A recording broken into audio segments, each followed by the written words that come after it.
Olá, sejam bem-vindos então à nossa quinta aula do curso de Teoria de Relações Internacionais. Muito bem, o tema de hoje é o construtivismo com uma perspectiva de interpretação das relações internacionais. Nessa perspectiva de interpretação dada pelo construtivismo, eu vou procurar na aula de hoje fazer uma instrumentalização e uma contextualização um pouco mais breve e eu vou procurar me aprofundar dentro de uma aplicação específica relacionada tanto às causas da Guerra Fria, esse fenômeno histórico que acontece no século XX, quanto às causas do fim da Guerra Fria. Então eu vou procurar, na aplicação, dividir ela em duas partes. Uma parte inicial em que eu vou procurar demonstrar como é que as explicações relacionadas ao início da Guerra Fria, elas diferem das explicações relacionadas ao fim da Guerra Fria. Ou seja, esse fenômeno ele tem duas possibilidades de explicação. Uma relacionada às suas causas que deram origem ao fenômeno e outras relacionadas às causas que fazem com que esse fenômeno acabe. É nesse sentido, então, que nós temos duas modalidades, duas possibilidades, dois conjuntos de possibilidades de explicação que vão nos ser muito úteis para conseguir compreender o contexto de surgimento do construtivismo com uma teoria de interpretação das relações internacionais. A aula de hoje, então, tem esse contexto geral de formação que leva em consideração tanto os aspectos históricos do surgimento do construtivismo, a partir então da Guerra Fria, e procura demonstrar como que o fim da Guerra Fria abre uma agenda de pesquisa e inaugura, posiciona o construtivismo dentro das principais perspectivas teóricas de estudo das relações internacionais.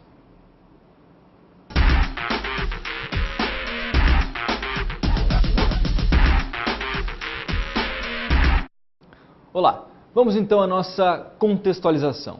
Muito bem, a contextualização de hoje vai ser um pouco sintética. Eu vou procurar apenas posicionar vocês, relembrar vocês com relação à Guerra Fria, o que foi a Guerra Fria, o contexto de surgimento da Guerra Fria, ou seja, esse fenômeno histórico ocorrido ao longo do século XX, predominantemente que ocorre a partir do fim da Segunda Guerra Mundial, em 1945, e ele termina ao fim, ou tanto do final da queda do Muro de Berlim, ou tanto com o fim da ex-República Socialista Soviética, a União Soviética. Então, a Guerra Fria, em geral, quando nós pensamos em termos cronológicos, do ponto de vista das datas, a gente tem uma data simbólica, 1945, o fim da Segunda Guerra Mundial, e 1991, o início, então, o fim do Estado socialista e o início, então, o retorno da Rússia como um Estado com abertura democrática, aberta ao sistema econômico liberal. É nesse ponto, então, que nós temos esse período histórico, que tem esse volume de anos no seu interior, que nós podemos analisar, nós podemos pensar de que maneira que as relações internacionais, a teoria de relações internacionais, ela evoluiu ao longo desses anos relacionados ao período da Guerra Fria. A aula de hoje, então, tem esse contexto, que é justamente os desenvolvimentos teóricos relacionados às interpretações, às hipóteses explicativas relacionadas, então, à Guerra Fria.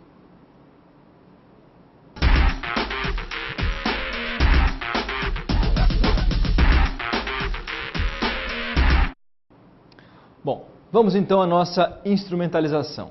A instrumentalização eu procurei dividir ela em duas partes, são essencialmente dois slides que eu pretendo demonstrar para vocês, a instrumentalização. O primeiro slide está mais centrado em organizar, em ser quase como um índice da forma como eu vou procurar explicar a origem da Guerra Fria, e a segunda parte da instrumentalização, ela leva em consideração o fim da Guerra Fria, ou seja, uma organização conceitual, as linhas de interpretação da história, tanto relacionadas ao início da Guerra Fria, quanto as relacionadas ao fim da Guerra Fria. Vamos ao slide? Muito bem. A parte A, então, da instrumentalização, ela representa quais são as hipóteses explicativas centrais na análise da história predominantemente contemporânea. Aqui nós estamos essencialmente pensando a história contemporânea. Há uma diferença importante quando nós pensamos o conceito de história contemporânea e o conceito de história moderna. Essa é uma diferenciação que muitas vezes na língua inglesa não é tão clara e às vezes nós nos confundimos. História contemporânea é o período tradicionalmente entendido como aquele período que inicia com a Revolução Francesa, em 1789, e se estende até os dias de hoje. Isso é a história contemporânea. Então, na história contemporânea, nós incluímos tanto o século XIX quanto o século XX. Quando nós diferenciamos a história moderna, que é um período anterior à história contemporânea, a história moderna ela inicia mais ou menos no ano de 1500, a partir dos descobrimentos, e vai até, então, a Revolução Francesa em 1789. Então, essas hipóteses explicativas aqui que eu estou procurando trazer, elas estão mais relacionadas a esse contexto da história contemporânea e dentro da história contemporânea, predominantemente, o século XX, dentro do século XX, a Guerra Fria, o início da Guerra Fria, os acontecimentos que ocorrem após a Segunda Guerra Mundial. É nesse ponto, então, que nós identificamos três principais grupos, três pontos de vistas tradicionais, três linhas de interpretação da história que procuram explicar, então, o início da Guerra Fria. Essas linhas de interpretação estão divididas nos tradicionalistas, nos revisionistas e nos estruturalistas. Qual a diferença, então, entre tradicionalistas, revisionistas e estruturalistas? Os tradicionalistas eles vão estar mais centrados numa explicação predominantemente centrada numa posição norte-americana, ou melhor, numa contraposição norte-americana a uma tentativa ofensiva dada pelos próprios soviéticos. Em seguida, nós vamos ter os revisionistas, que vão procurar contestar essa perspectiva tradicionalista, que leva em consideração que as origens da Guerra Fria estão relacionadas não tanto a uma postura ofensiva da União Soviética, mas sim uma postura defensiva da União Soviética e uma postura ofensiva dos Estados Unidos. E, em terceiro lugar, nós vamos ter os estruturalistas que vão procurar analisar as origens da Guerra Fria a partir predominantemente de fenômenos sistêmicos, ou melhor, a partir da forma como o sistema internacional, o desenho do sistema internacional está estruturado. Então, nós temos três principais grupos de explicação. Esses três principais grupos de explicação vão ser as hipóteses gerais para o início da Guerra Fria. Quando nós passamos, então, para analisar o fim da Guerra Fria, que é o nosso próximo slide, nós temos outras possibilidades de interpretação com relação ao fim da Guerra Fria. Nós temos, então, aqueles autores que estão mais centrados em analisar, sob o ponto de vista político, sob o ponto de vista de decisões de política externa foram tomadas pelo Estado norte-americano e como que essas decisões de política externa adotadas pelo Estado norte-americano influenciaram o fim da Guerra Fria. Esse é o primeiro tronco de explicação. O segundo tronco de explicação para o fim da Guerra Fria está relacionado às variáveis econômicas, que vai formar predominantemente que a União Soviética adotou certas medidas de natureza econômica que implodiu o seu regime por dentro, corroeu a própria funcionalidade da economia soviética. E, em terceiro lugar, nós temos essa terceira possibilidade de explicação dada pelos culturalistas, ou melhor, pelos aqueles teóricos ideacionais, e são esses aqui os teóricos que nós vamos identificar como os teóricos construtivistas. É nesse ponto, então, que a aula de hoje ela tem essa forma que ela procura demonstrar como que o construtivismo surge com a perspectiva de interpretação a partir, então, da falência, ou melhor, da falta de possibilidades explicativas, de recursos explicativos dados pelas duas principais grupos de explicação da Guerra Fria, seja do ponto de vista das suas causas, aí sim, sob o ponto de vista do fim da Guerra Fria, que nós identificamos, então, a emergência dessa perspectiva um pouco mais culturalista, dessa perspectiva um pouco mais ideacional, de interpretação do final desse período histórico extremamente beligerante, desse período histórico pelo qual nós identificamos predominantemente uma intensificação em termos militares e que nós identificamos, então, ao final desse período, a emergência para alguns autores do pós-Guerra Fria. Ou seja, nós identificamos com toda certeza, ao fim da Guerra Fria, um novo período chamado de o pós-Guerra Fria. E esse período, o pós-Guerra Fria, tem no construtivismo uma variável de interpretação fundamental. O pós-Guerra Fria, então, ele é identificado justamente e ele é analisado também pelos teóricos construtivistas com bastante propriedade, com bastante protagonismo. É esses teóricos que vão, de fato, acabar adotando uma posição dentro das teorias de relações internacionais, uma posição bastante importante, uma posição de bastante disseminação dentro do campo de estudos das relações internacionais.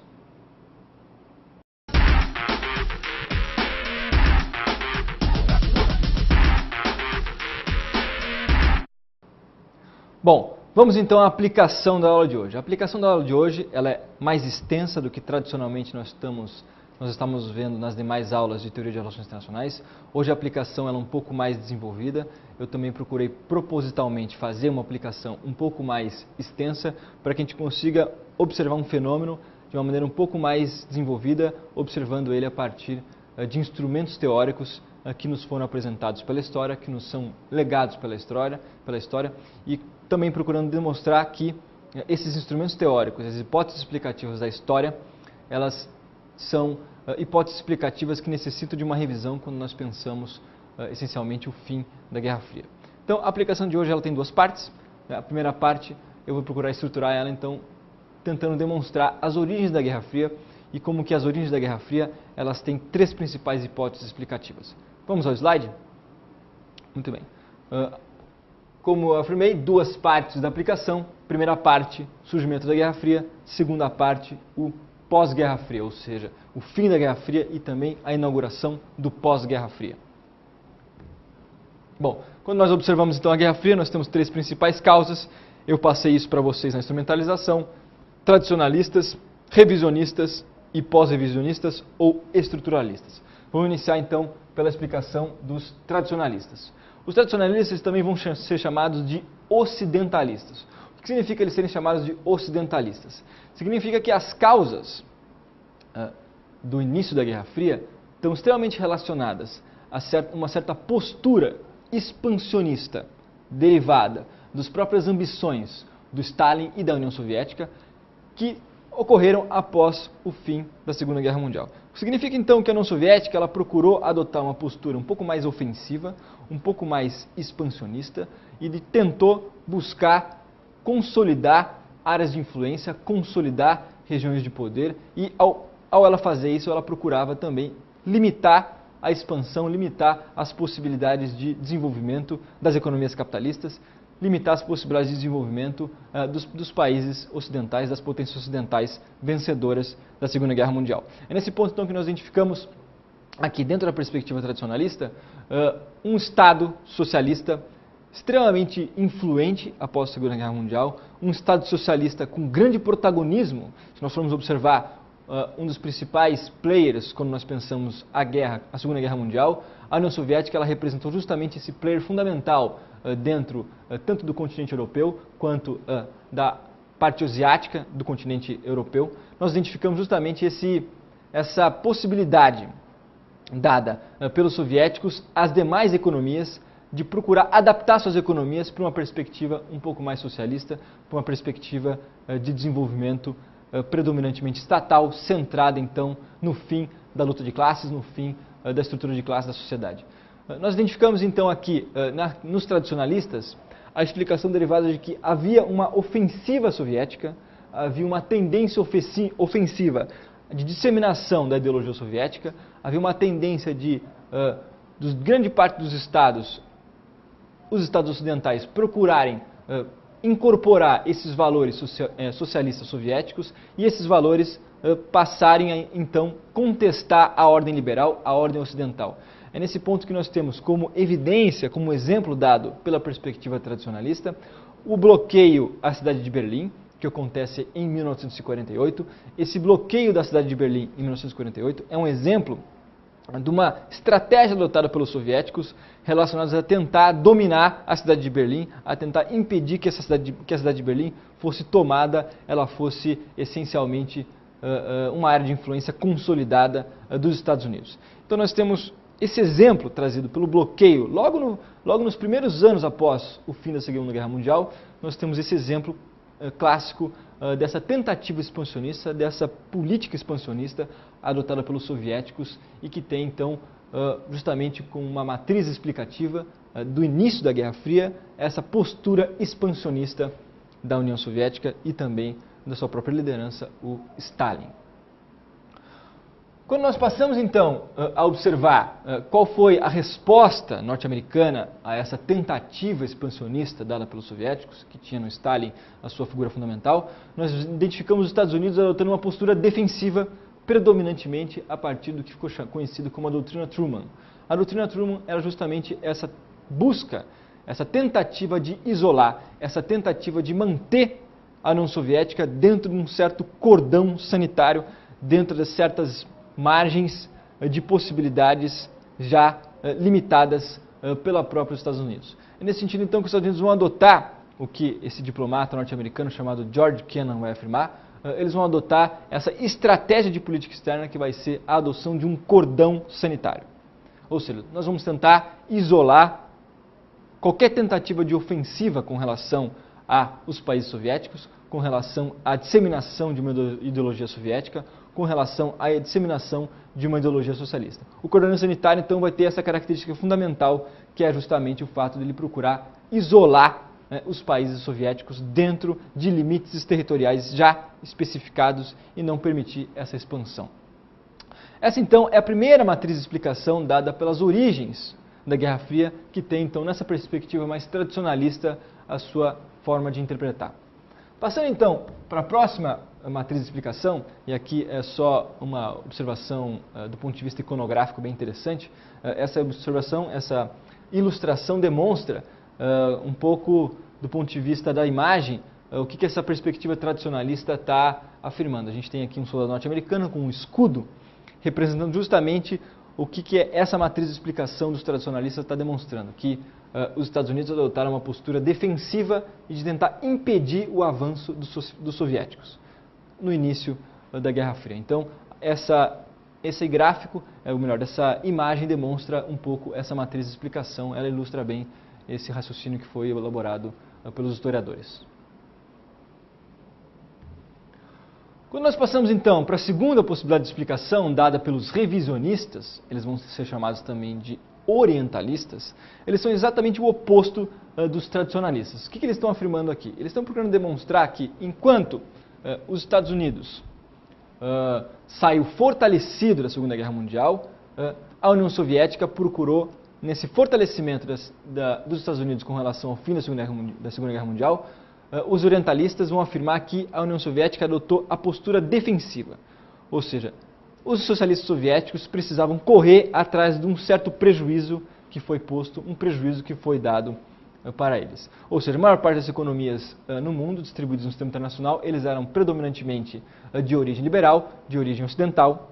Isso faz com que os socialistas tinham que correr atrás, eles tinham que disseminar sua ideologia, eles tinham que procurar correr atrás do prejuízo e aí sim, portanto, adotar uma postura defensiva com relação à ofensiva, tanto do ponto de vista econômico quanto do ponto de vista político dos norte-americanos.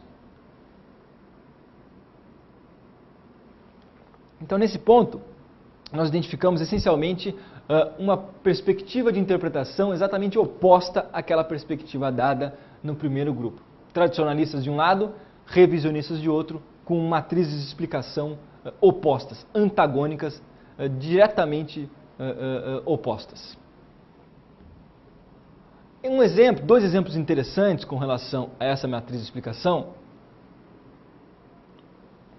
elas são dadas por esses planos específicos de recuperação econômica. Nós temos tanto o Plano Marshall, que é um plano que ocorreu em 1947.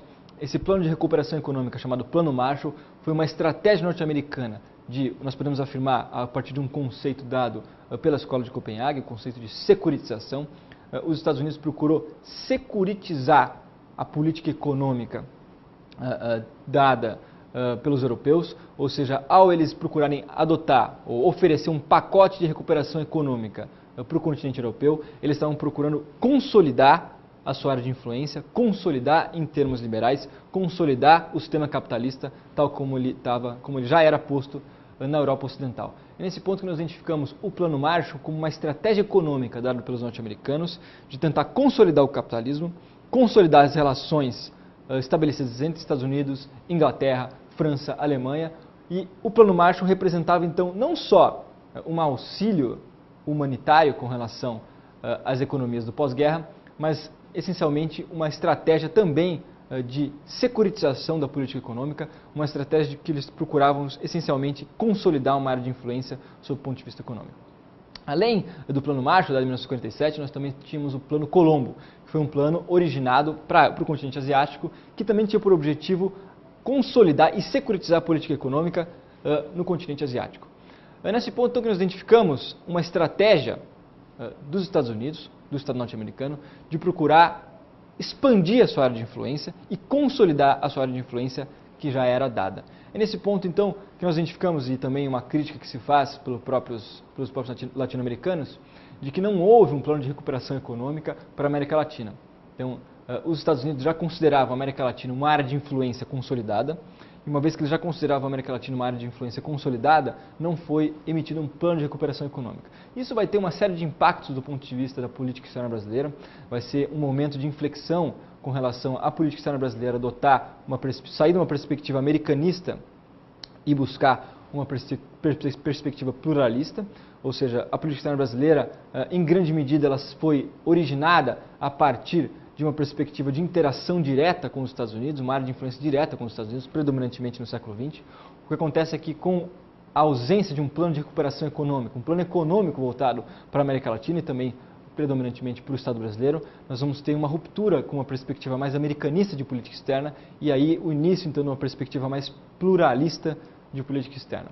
Então, há uma série de consequências relacionadas a essa adoção de uma estratégia de desenvolvimento adotada pelos norte-americanos com relação ao sistema internacional. É óbvio que quando nós identificamos um país com o grau de capacidades econômicas, capacidades militares e capacidades políticas dos Estados Unidos, nós identificamos claramente um país que tem uma visão sistêmica, uma estratégia sistêmica de inserção internacional.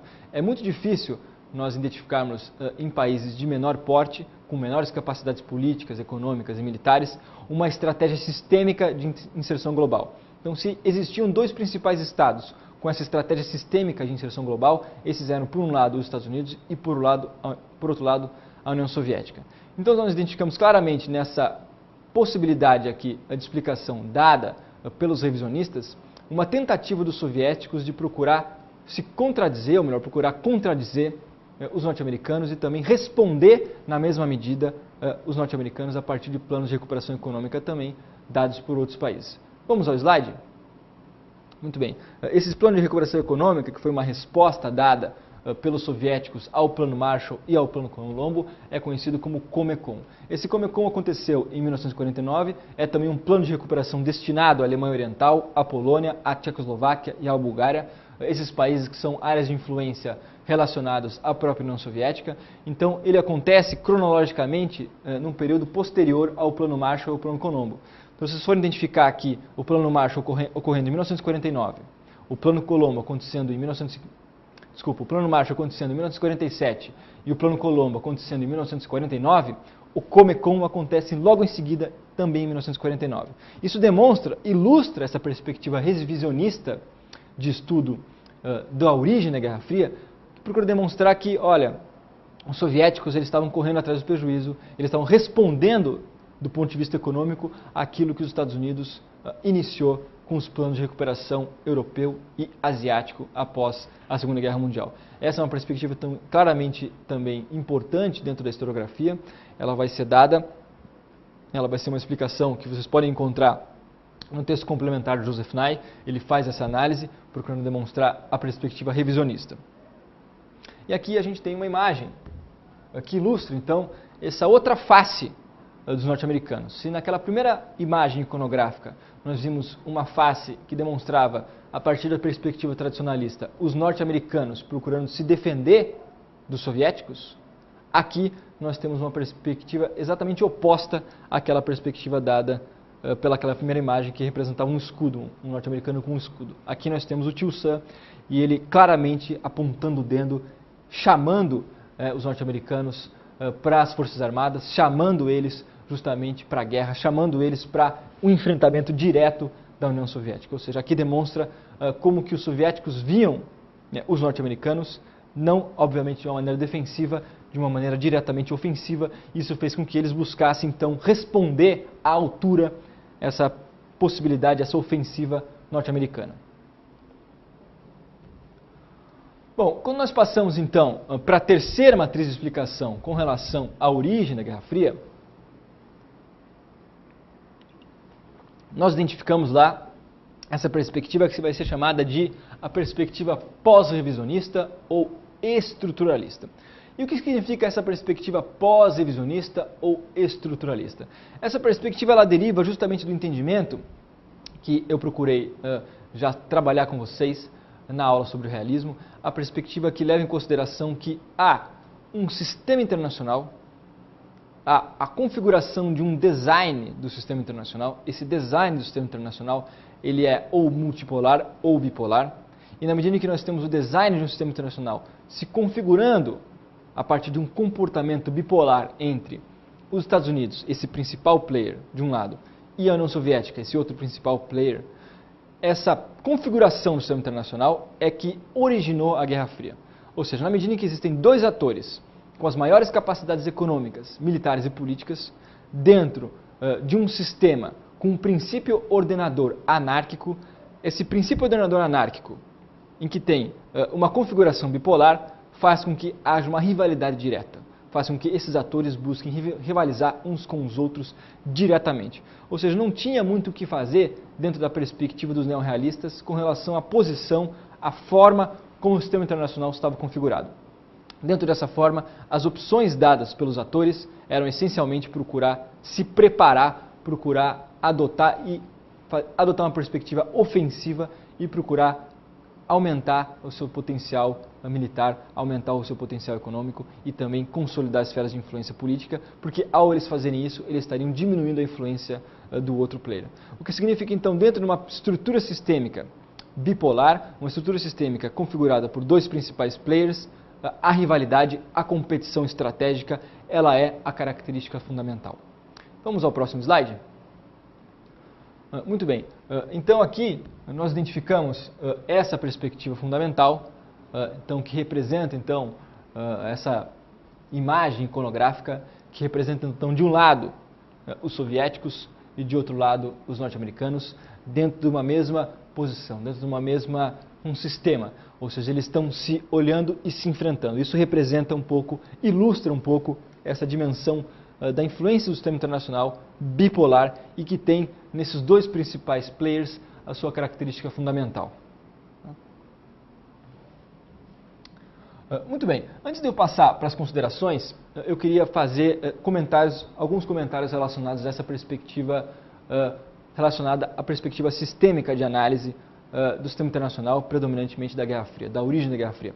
Nós temos uma possibilidade de inter-relação, de interdisciplinaridade, com uma área específica da matemática e que tem grande influência nas relações internacionais. É interessante a gente se perguntar qual seria a influência da matemática nas relações internacionais, esses campos que aparentemente são tão distantes, ciências humanas por um lado, relações internacionais, ciências exatas, a matemática, quais seriam as influências, as possibilidades de inter-relação entre essas duas disciplinas? Nós vamos observar uma tentativa, uma aproximação, né, alguns estudos já um pouco mais desenvolvidos, não tanto no Estado brasileiro, mas porém onde se produz pesquisa no Estado norte-americano, no Estado britânico, nós identificamos a interação entre o que vai ficar sendo conhecido como a teoria dos jogos e as relações internacionais. A teoria dos jogos é uma teoria que surge da matemática, mas que tem um protagonista fundamental, que é até um ator que foi representado pelo cinema, aquele filme do John Nash, chamado Uma Mente Brilhante.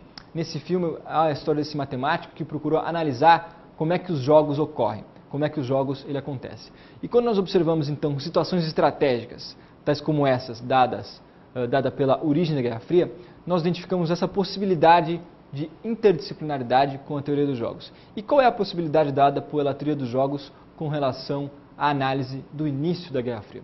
Ela vai se dar justamente pelo fato que a teoria dos jogos vai afirmar que os atores eles levam em consideração certas estratégias que vão ser chamadas de estratégias dominantes. E o que seriam as estratégias dominantes? Na medida em que nós temos um cenário no qual nós precisamos adotar uma racionalidade que leva em consideração tanto o que é maximizador para nós, quanto o que é maximizador para o nosso oponente, para o nosso inimigo ou para o outro player dentro desse jogo.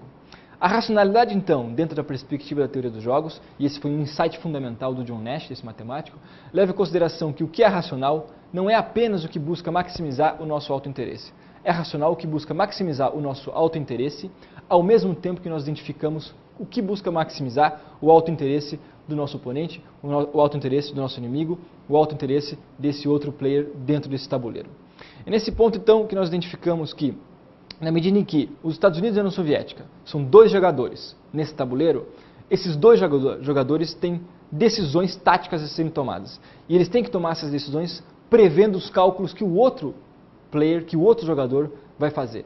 Na medida, então, que nós temos os acontecimentos da Segunda Guerra Mundial muito próximos dos acontecimentos da Guerra Fria, nós temos então esses players raciocinando, olha, os acontecimentos da Segunda Guerra Mundial, eles são altamente beligerantes. Os estados se armaram em grande medida, os estados se prepararam em grande medida, e esses estados que mais se prepararam em termos militares foram os estados vencedores da Segunda Guerra Mundial.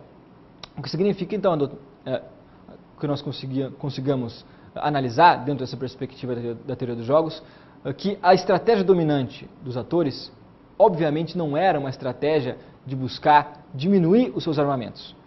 Se nós observarmos o que seria ideal do ponto de vista do sistema internacional, é muito melhor que ambos os atores, Estados Unidos e União Soviética, estivessem desarmados, estivessem, obviamente, procurando cooperar nas relações internacionais. A cooperação, em grande medida, é muito mais bem-vinda do que o conflito em geral. O que acontece é que dentro de um tabuleiro específico, em que nós temos um jogo, nós temos estratégias adotadas por esses atores, a perspectiva de cooperação, ela fica dentro de uma dimensão abaixo do ideal, o que vai ser chamado de um equilíbrio subótimo ou um equilíbrio de Nash. Esse equilíbrio subótimo ou equilíbrio de Nash leva em consideração justamente isso, o fato de que os atores vão procurar se armar, tanto os Estados Unidos quanto a União Soviética, eles vão procurar expandir suas capacidades militares, e isso vai ser o equilíbrio possível, vai ser a estabilidade possível para esses dois players. E esse vai ser chamado de um equilíbrio subótimo. Eu recomendo que vocês procurem, então, tentar analisar um pouco a teoria dos jogos, ver as possibilidades de interação entre teoria de relações internacionais e teoria dos jogos, que é uma área bastante fértil de estudo das relações internacionais. Vamos ao nosso próximo slide. Muito bem, as considerações que nós podemos fazer aqui, então, por essa análise do início da Guerra Fria, leva em consideração essencialmente que nós temos, portanto, a perspectiva tradicionalista, que ela vai privilegiar, então, o expansionismo soviético, vai ser uma perspectiva predominantemente de estudos que tem no realismo a sua fundamento explicativo fundamental, né? Depois nós temos a perspectiva revisionista, que vai privilegiar a expansão econômica norte-americana, ou seja, ela vai demonstrar que havia já uma estratégia norte-americana de expansão, em que os norte-americanos adotavam essencialmente uma tentativa de consolidar suas esferas de influência a partir da sua política econômica, o que significa uma securitização de questões econômicas nas relações internacionais. E nós temos em terceiro lugar essa perspectiva que ela é a pós-revisionista, ou seja, a estruturalista, que privilegia então variáveis sistêmicas, o que significa que ela está levando em consideração a forma como o sistema internacional, o design do sistema internacional e também o que significa também possibilidades de interdisciplinaridade com a teoria dos jogos, com a matemática, que é uma área bastante fértil de estudo nas interações entre matemática e relações internacionais. Então os pós-revisionistas estão privilegiando variáveis sistêmicas, eles estão afirmando que sim, é o design do sistema internacional, os constrangimentos exigidos pelo sistema é que são as causas da Guerra Fria. Muito bem, quais são então os problemas com relação a essa abordagem do início da Guerra Fria, que vão ser problemas que posteriormente vão ser resolvidos pelos mecanismos explicativos do fim da Guerra Fria? Com relação aos problemas que nós identificamos com relação ao início da Guerra Fria, nós certamente podemos afirmar dois principais problemas. Um primeiro problema é justamente o fato de que há uma negligência, a ausência de modelos explicativos do início da Guerra Fria que levam em consideração a influência, o processo decisório de política externa. E o que significa o processo decisório de política externa? Significa que há uma certa caixa preta com relação à análise de política externa nesse período, e a análise de política externa no início da Guerra Fria, ela está predominantemente centrada nessas decisões relativamente autônomas dos Estados, nessas decisões que acontecem de fora para dentro com relação às relações internacionais. O que significa isso? Significa que os Estados predominantemente acabam tomando decisões que não são levadas em considerações o que suas múltiplas instâncias decisórias estão pensando, o que a opinião pública está pensando, o que os grupos de pressão da sociedade civil estão pensando. Predominantemente existem estados operando dentro de um regime que leva em consideração como se fossem bolas de bilhar operando nesse cenário predominantemente de conflito. Uma outra negligência dentro desses modelos explicativos do início da Guerra Fria é relacionada então à influência das ideias. Qual é o papel das ideias? Qual é o papel da subjetividade na forma como a Guerra Fria, o início da Guerra Fria, teve sua origem? Ou seja, será que o universo subjetivo, o universo psíquico dos atores, eles têm influência nas relações internacionais? Será que a dimensão psíquica desses indivíduos, por exemplo, a dimensão psíquica do próprio Adolf Hitler, a dimensão psíquica do próprio Stalin, a dimensão psíquica do Truman, qual é a influência que essa dimensão subjetiva, fundamental desses indivíduos, atores, dessas elites políticas, como é que essa dimensão psíquica ela ocorre e ela influencia as relações internacionais?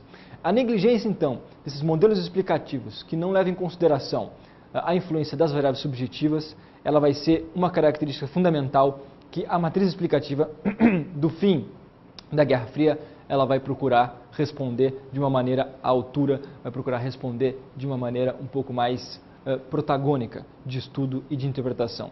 É nesse ponto, então, que o construtivismo ele vai se aproximar desses modelos um pouco mais culturalistas de interpretação, desses modelos culturalistas de análise do fim da Guerra Fria. No início da Guerra Fria, então, a ausência, e esse é um dos problemas das múltiplas possibilidades de interpretação do início da Guerra Fria.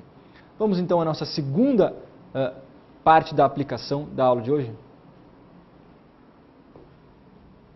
Muito bem. A segunda parte da aplicação da aula de hoje, ela leva em consideração, então, aqui o fim da Guerra Fria.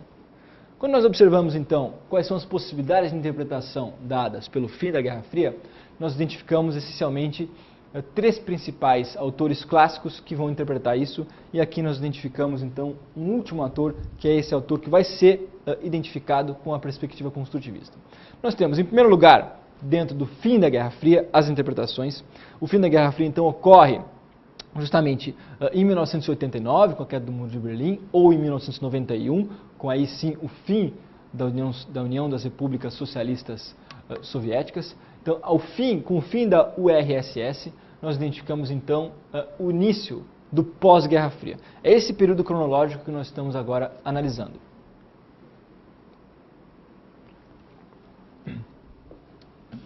Então, nós temos três possibilidades explicativas aqui dadas pelo fim da Guerra Fria. Em primeiro lugar, uma dada pelo George Kennan, que é esse diplomata e também cientista político norte-americano, que vai afirmar basicamente o seguinte: olha, a doutrina de contenção funcionou. O que significa, então, afirmar que a doutrina de contenção, a política externa norte-americana de contenção, ela foi satisfatória. A segunda possibilidade de interpretação, dada pelo Paul Kennedy, vai afirmar que houve excessos de encargos imperiais, houve uma política econômica demasiadamente equivocada por parte dos soviéticos, e isso fez com que a Guerra Fria terminasse, isso implodiu a União das Repúblicas Socialistas Soviéticas. E depois nós temos a terceira interpretação dada pelo Nicholas Onuff, que é essa interpretação que se diferencia das demais. Isso é o que inaugura também o construtivismo dentro do debate da teoria de relações internacionais. Essa explicação vai afirmar que houve uma perda de ideologia, a falta de uma crença dos próprios jovens soviéticos, não tanto das lideranças que participaram da Segunda Guerra Mundial, mas dos seus filhos, dessa ideologia disseminada entre a população mais jovem, que não concordava com certos pressupostos do regime soviético. Isso fez com que essa perda de crença e de apoio popular do socialismo foi o que implodiu a Guerra Fria, foi o que fez com que esse Estado se corroesse por dentro. Muito bem, então, a primeira possibilidade de explicação, então, dada pelo George Kennan, vai afirmar basicamente, essa é uma explicação um pouco mais realista, vai afirmar basicamente, então, explorando agora um pouco mais de detalhe, que justamente a doutrina de contenção funcionou. O que significa a doutrina de contenção funcionar? Significa que esse cordão sanitário adotado pelos Estados Unidos, essa estratégia de política externa dada pelos norte-americanos, foi eficaz em conter a expansão do regime soviético. Ou seja, os Estados Unidos foram bem-sucedidos nas suas opções de política externa, especialmente nas suas opções de política de segurança, na sua segurança internacional, na forma como eles buscaram conter o regime, pelo Plano Marshall, pelo Plano Colombo, por tentativas diretas, por enfrentamentos diretos, obviamente não no território norte-americano, mas, por exemplo, no Afeganistão e em outras instâncias de enfrentamento. Ou seja, os norte-americanos foram eficazes na sua estratégia de enfrentamento dos soviéticos. Essa é a primeira possibilidade de explicação, e isso faz com que o regime então soviético tenha terminado devido a essa estratégia, ou seja, os norte-americanos foram vitoriosos predominantemente a partir das suas decisões de política externa. E aqui nós temos, por exemplo, um mapa que eu procurei trazer, que ele procurou ilustrar justamente aonde que estava a expansão dos norte-americanos, os envolvimentos militares norte-americanos, e fica bem claro quando nós identificamos aqui o que é esse cordão sanitário, como que as áreas de influências e a presença militar dos norte-americanos, ela tem grande relação com relação à possibilidade de exercer esse cordão sanitário. Nós identificamos aqui claramente uma tentativa de isolamento, né, dos soviéticos, né? Isso significa aqui um cordão sanitário. Vamos isolar, vamos deixar os soviéticos dentro da sua área de influência. É nesse ponto que nós identificamos então a ilustração do que seria um cordão sanitário a partir de uma informação geoespacial, a partir de uma informação um pouco mais gráfica, né? A segunda então possibilidade de explicação é dada pelo Paul Kennedy. Ele vai afirmar basicamente que, ao contrário dessa explicação mais centrada na política externa do Estado norte-americano, aqui ela vai estar centrada muito mais nas decisões de política econômica do Estado socialista soviético. Nesse ponto, então, aqui nós identificamos aqui o que o Paul Kennedy está afirmando, que esse autor, que é um autor historiador clássico de interpretação da história, não só da história contemporânea, mas da história moderna também.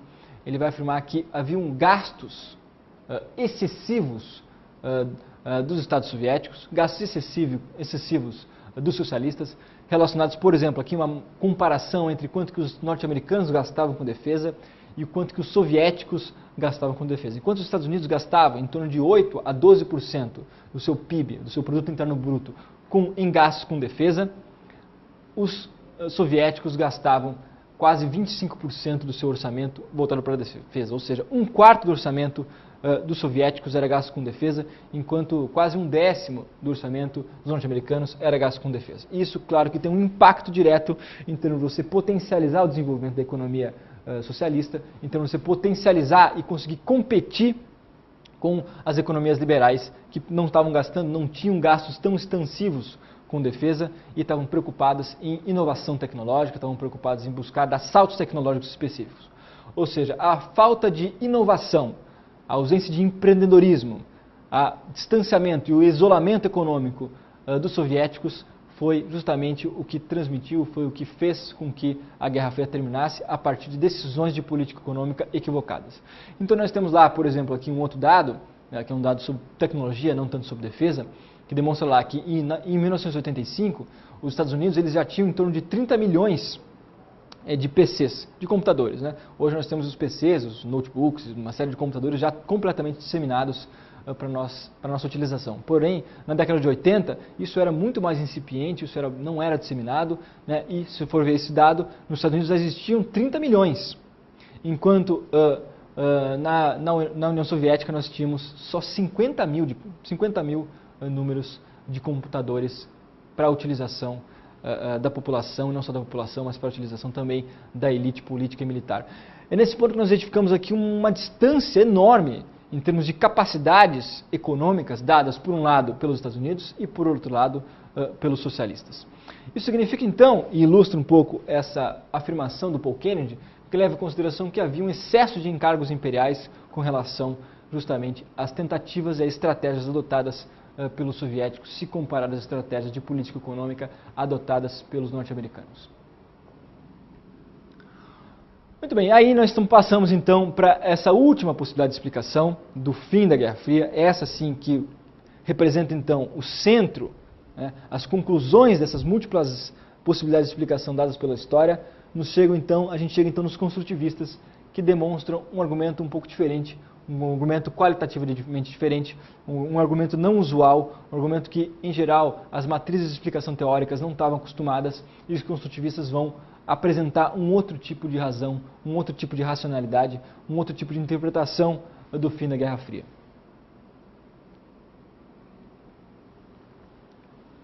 Esse outro tipo de interpretação dada pelo fim da Guerra Fria vai afirmar basicamente que houve, por parte dos soviéticos, não apenas das elites militares soviéticas, não essas lideranças antigas, essas lideranças que participaram da Segunda Guerra Mundial, mas sim a população jovem, essa população que não nasceu no início da Segunda Guerra Mundial, mas essa população que nasce após a Segunda Guerra Mundial e que já não tem essas memórias tão claras, tão vivas não tem essas marcas nas suas estruturas psíquicas relacionadas aos acontecimentos da Segunda Guerra Mundial. Claro que elas herdam lembranças dos seus avós, dos seus pais, mas isso não fez parte do seu cotidiano.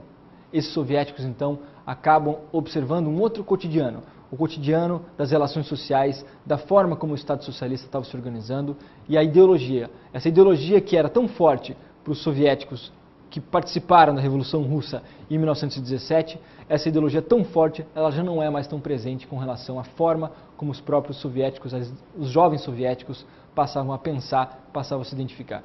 Ou seja, essa desidentificação, ou seja, essa falta de identificação com relação ao regime soviético, com relação à ideologia socialista, com relação a esses valores predominantemente de esquerda, na forma como nós devemos organizar a economia e organizar as relações políticas, essa falta de identificação dessa população jovem, isso foi o que implodiu o socialismo por dentro. Então, para além de razões econômicas, para além de razões políticas, nós temos razões predominantemente culturais, razões psíquicas, razões ideológicas com relação ao fim da Guerra Fria. O que nós conseguimos identificar, então, é que certas perguntas que não eram feitas, ou melhor, que eram pouco realizadas pelos soviéticos, aquelas lideranças soviéticas que participaram, que foram protagonistas da Segunda Guerra Mundial, aquelas perguntas sobre quem nós somos, né, o que nós pertencemos, qual é a nossa origem, qual é o nosso sentido, qual é o sentido do nosso Estado, essas perguntas passam a ser feitas por esses jovens soviéticos, e esses jovens soviéticos começam a repensar, começam a questionar o regime tal como ele é estabelecido por essas elites antigas, essas elites políticas que comandam as decisões do Estado soviético. O que acontece então é que nós abrimos aqui uma outra agenda de pesquisa. Nós abrimos então outras possibilidades de explicação que são predominantemente culturalistas. Eu gostaria de mostrar para vocês aqui no slide dois argumentos principais. Muito bem, esse é o primeiro argumento, que é justamente o fato de que há uma agenda de pesquisa fundamental. Essa agenda de pesquisa fundamental, ela leva em consideração que é necessário, a partir do pós-Guerra Fria, é necessário levar em consideração que as variáveis culturais, as variáveis psíquicas, o comportamento dos indivíduos, os indivíduos como atores das relações internacionais, eles precisam voltar ao centro do pensamento em relações internacionais, eles precisam voltar ao centro da teoria de relações internacionais. Isso representa então esse terceiro momento de estudos, esse terceiro debate, como eu apresentei para vocês lá na minha aula 2, os debates de evolução da disciplina. O terceiro debate então reconstrói essa perspectiva de análise um pouco mais centrada no indivíduo, um pouco mais centrada num diálogo que nós vamos ficar conhecido como o diálogo agente-estrutura. O que seria então o diálogo agente-estrutura? O diálogo agente-estrutura demonstra que existe ou existiu ao longo da evolução da teoria de relações internacionais uma predominância da estrutura com relação aos seus agentes. A estrutura pensada como o sistema internacional e seus constrangimentos e os agentes relacionados aos indivíduos e aos estados. Mas aqui, na perspectiva construtivista, há a tentativa de explorar o que seriam os indivíduos, o papel dos indivíduos nas relações internacionais. Como que os indivíduos se tornam, sim, com certeza, atores das relações internacionais e como que o fim da Guerra Fria ilustra esses indivíduos sendo atores. Muito bem.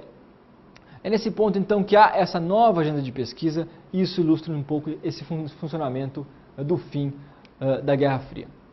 Quando nós identificamos, então, aqui, e eu gostaria de ilustrar rapidamente a partir do conceito de anarquia, o conceito de anarquia, tal como Alexander Veit vai passar a pensar, que é um construtivista fundamental, ele vai procurar questionar as bases pelas quais o conceito de anarquia está formulado. Quando nós identificamos as bases pelas quais o conceito de anarquia foi formulado, e esse é um conceito fundamental na teoria de relações internacionais, nós vimos que esse é o conceito que diferencia a ciência política, ou a ênfase da ciência política para a ênfase das relações internacionais.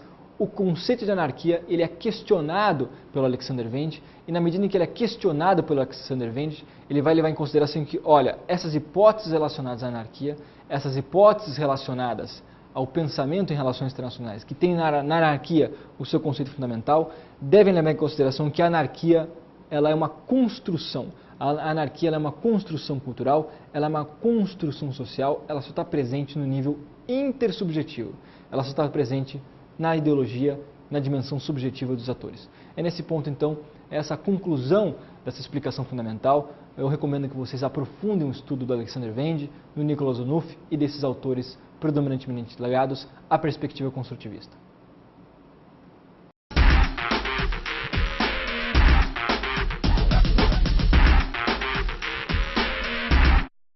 Bom, vamos à síntese então da aula de hoje. Eu procurei na aula de hoje ilustrar duas possibilidades, dois grupos de possibilidades de explicação, tanto do início da Guerra Fria quanto do fim da Guerra Fria. O meu objetivo ao fazer isso era procurar demonstrar como é que o construtivismo ele surge como uma perspectiva qualitativamente distinta de explicação dos fenômenos das relações internacionais, como é que essa perspectiva qualitativamente distinta ela está centrada em variáveis ideacionais, ela está centrada na dimensão subjetiva ou intersubjetiva, da forma como os atores das relações internacionais, os indivíduos, passam a ser, sim, atores fundamentais, e nós devemos levar em consideração que existe um diálogo que se estabelece agora entre o diálogo agente e estrutura. Esse diálogo fundamental na teoria de relações internacionais passa a incluir os indivíduos, passa a incluir a subjetividade desses indivíduos e passa a pensar que nós encontramos culturas específicas de anarquia, e a anarquia não pode ser considerada como um conceito estático, como um conceito invariável nas relações internacionais. Nós precisamos identificar que existem culturas de anarquia, existem culturas que são mais beligerantes, culturas que são mais pacíficas dentro desse conceito de anarquia. Essas foram as conclusões da aula de hoje. Ela teve uma ampla análise do ponto de vista da aplicação de uma análise histórica a partir da teoria de relações internacionais. Muito obrigado.